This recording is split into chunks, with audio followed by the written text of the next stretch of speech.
আসসালামু আলাইকুম ভিউয়ার্স, আশা করি সবাই ভালো আছেন। ডিজিটাল ফার্মারের সকল চাষি ভাইদেরকে আরও একবার স্বাগত জানাই। আজকে আমরা এই ভিডিওর মাধ্যমে জানতে পারবো ভাদ্র মাসে আমরা কি কি শাকসবজি চাষ করলে ভালো বাম্পার ফলন পেতে পারি এবং ভালো বাজার দর ধরতে পারি। এই সম্পর্কে আপনাদের মাঝে কিছু বিস্তারিত আলোচনা করার চেষ্টা করব। আমরা সবাই জানি আজকে পহেলা ভাদ্র মাস, অর্থাৎ শরতের প্রথম দিকে। আমরা জানি প্রচুর থই থই পানি থাকে চারিদিকে, মাঝে মাঝে বৃষ্টি হচ্ছে, কোথাও কোথাও ভারী বর্ষণ হচ্ছে। তাছাড়া বাজারে প্রচুর পরিমাণে শাকসবজির অভাব চলছে। আমরা যারা নিয়মিত বাজারে যেয়ে থাকি অবশ্যই দেখে থাকবো, বাজারে বেশি একটা শাকসবজি পাওয়া যায় না, খুবই কম পরিমাণে পাওয়া যায়। এই যে ভাদ্র মাস শুরু হয়েছে, অর্থাৎ শীতকালে যে মৌসুম শুরু হয় সেটা ভাদ্র মাস থেকে শুরু হয়, আমরা সবাই জানি। তখন থেকে শাকসবজি প্রচুর পরিমাণে পাওয়া যায়। তবে আমাদের চাষি ভাইদেরকে একটা পরামর্শ করব, এই সময় আপনারা কোন কোন ফসল চাষ করলে বাজার ভালো পাবেন এবং সফল হতে পারবেন সে সম্পর্কে। প্রথমে আমি জানিয়ে দেব, ভাদ্র মাসে সাধারণত লাউ এবং সিমের চাষ করলে সবচেয়ে বেশি লাভবান হওয়ার আশঙ্কাটা সবচেয়ে বেশি থাকে। আমরা জানি লাউ একটা সাধারণত খুবই একটা ভালো একটা সবজি, এটা শীতকালে খুব ভালো পাওয়া যায়। তবে প্রথম দিকে যদি আপনি বাজারে তুলতে পারেন তাহলে ভালো দর আশা করেন। তবে এর জন্য আপনার অবশ্যই বাজার থেকে ভালো লাউয়ের বীজ অবশ্যই সংগ্রহ করতে হবে। আপনি বীজতলায় বীজ বপন করতে হবে। 4 থেকে 5 মিটার দূরে দূরে 75 সেন্টিমিটার চড় হবে, আমরা মোটামুটি প্রত্যেকটা চাষি ভাইরাই জানি।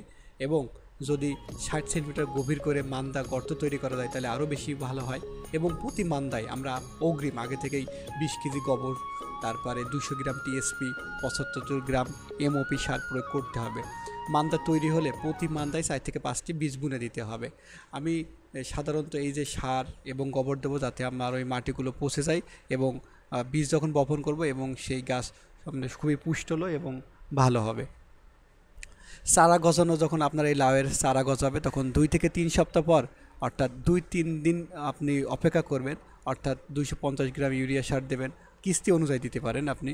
75 গ্রাম এমওপি সার। ইউরিয়া সার খুবই আপনার হচ্ছে এই লাউ গাছের জন্য খুবই একটা প্রয়োজনীয় সার, আপনি বলতে পারেন সর্বসম সার। তাছাড়া আপনি গোবর সার আমি বলে দিয়েছি 20 কেজি, আপনি অবশ্যই আপনি যে গর্ত করবেন সেখানে আগে প্রয়োগ করে নেবেন। এই সময় আপনি শীতকালীন শাকসবজি চারা উৎপাদন কাজ শুরু করতে পারেন এইভাবে। শাকসবজি চারা উৎপাদনের জন্য তাছাড়া আপনি আলো বাতাস লাগে এমন জায়গায় প্রথমে নির্বাচন করবেন, ছায়াযুক্ত জায়গায় অবশ্যই ভালো হয় না। আপনি যখন লাউয়ের চারাটা যখন বীজ বপন করবেন অবশ্যই আলো থাকে এমন জায়গায় নির্বাচন করতে হবে এবং বেলে দোআঁশ মাটি অবশ্যই নির্বাচন করবেন, তাহলে অবশ্যই ভালো ফল আশা করতে পারেন।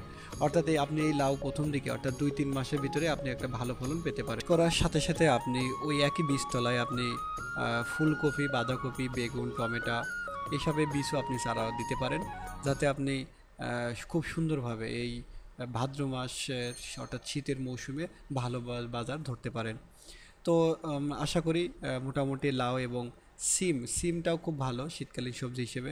আপনি সিমই একই রকম বীজতলায় বপন করে বাজার থেকে ভালো বীজ সংগ্রহ করে ভালো জাতের আপনি যে বীজ লাগাতে চান, যেমন রূপবান আছে, এখন G30 আছে, এটা আপনি ভালোভাবে ইউজ করতে পারেন। নতুন জাতের অবশ্যই আমি সিমের ভিডিও আশা করি আপনাদের মাঝে শেয়ার করব।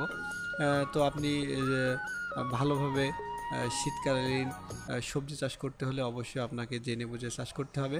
তো আমাদের ডিজিটাল ফার্মারের সাথে থাকুন। আশা করি সবাই ভালো আছেন, সুস্থ আছেন, যে যেখানে আছেন ভালো থাকেন।